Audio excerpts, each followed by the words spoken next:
सत श्री अकाल। मैं कीर्ति भंडूला। अपने हक की लड़ाई लड़ना मेरी मजबूरी नहीं, जरूरत है। तुम चाहे कुचल दो, जला दो या लाठियां बरसा दो, ये सवाल पूछना मेरी आदत नहीं, हिम्मत है।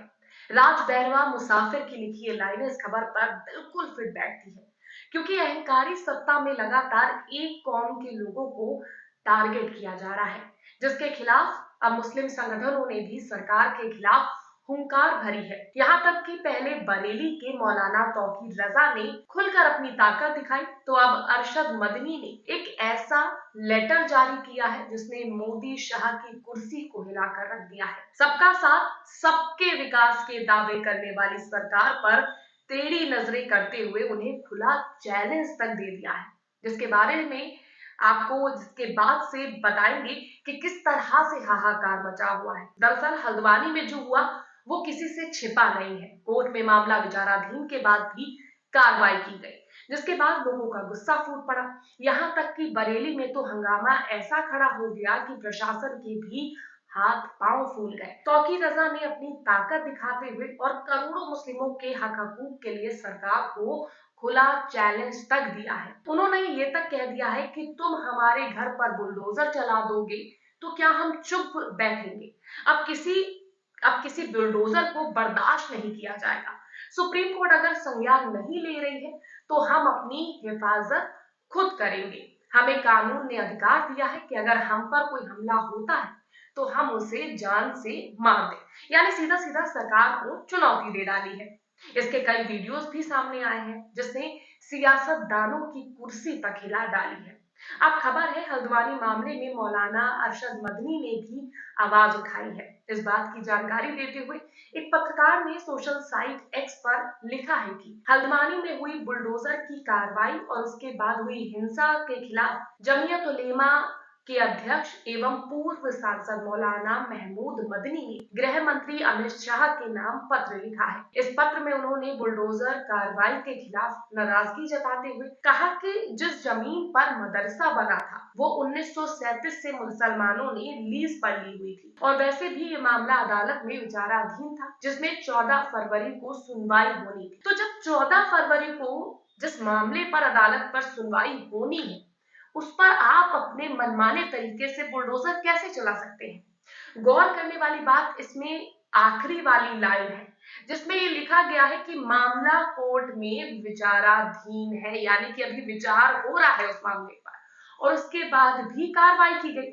ऐसा हम नहीं, सभी मीडिया में भी इस बात का दावा किया गया है। हाल ही में प्रतिष्ठित संस्थान ने भी इस खबर के बारे में लिखा भी था कि भनपुलपुरा इलाके के लिए पिछले साल रेलवे की भूमि पर बसी 50,000 की आबादी वाली बस्ती को खाली कराने का हाई कोर्ट ने आदेश जारी किया था। पुलिस प्रशासन ने अतिक्रमण हटाने के लिए पूरी तैयारी भी कर ली थी। इसी बीच मामला सुप्रीम कोर्ट पहुंच गया और वर्तमान में ये मामला विचाराधीन है, यानी कि मस्जिद पर बुलडोजर चलाने के एक्शन से पहले हाई कोर्ट का दरवाजा खटखटाया गया। हाई कोर्ट में मस्जिद ध्वस्तीकरण पर रोक लगाने को लेकर याचिका भी दायर की गई।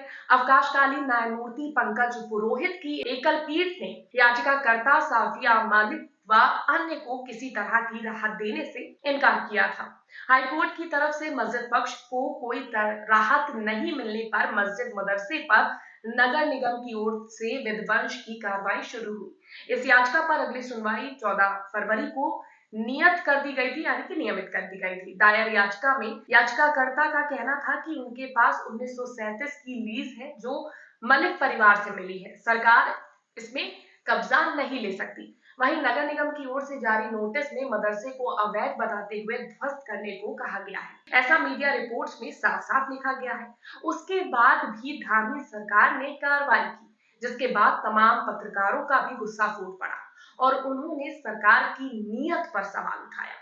एक पत्रकार ने तो ये लिख दिया है कि हाईकोर्ट में विचाराधीन मदरसे को हल्द्वानी प्रशासन ने जमींदोज कर दिया, यानी कि ये हाईकोर्ट की भी तौहीन ही तो है। हिंसा हुई, 6 मुसलमान मारे गए, सैकड़ों घायल हुए, आगजनी हुई। अब गंभीर धाराओं में मामले दर्ज कर सैकड़ों मुस्लिमों की जिंदगी बर्बाद की जाएगी।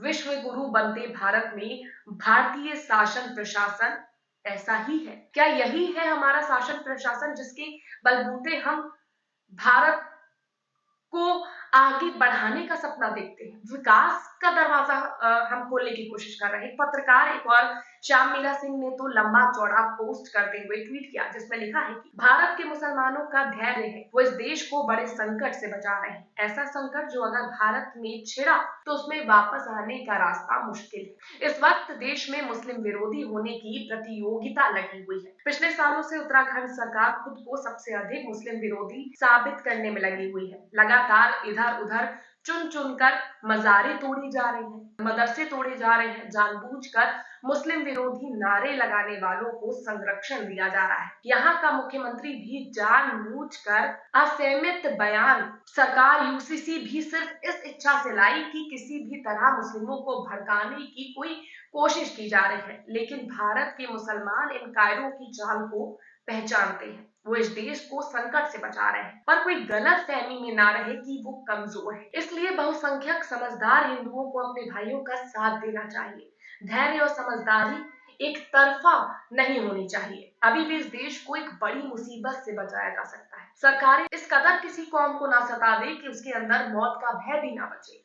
उत्तराखंड सरकार जिस तरह से मुस्लिमों को टारगेट कर रही है, ये न्याय प्रिय नहीं है, उचित नहीं है, क्योंकि कोर्ट में विचाराधीन मामला, उसके बावजूद आप मनमाने तरीके से बुलडोजर चलाते हैं और फिर सामाजिक सौहार्द बिगड़ता है। तो आप क्या साबित करना की कोशिश करते हैं?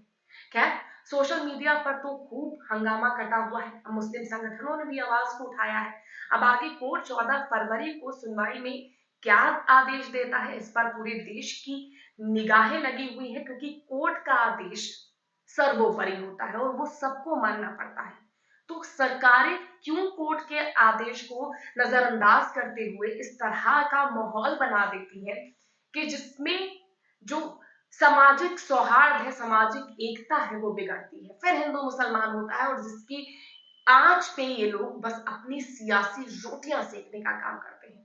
आपका इस पूरी खबर पर क्या कहना है, आपकी क्या राय है, कमेंट करके जरूर बताइएगा। वीडियो को लाइक और शेयर करना मत भूलिएगा। चैनल पर नए हैं तो चैनल को सब्सक्राइब जरूर करिएगा।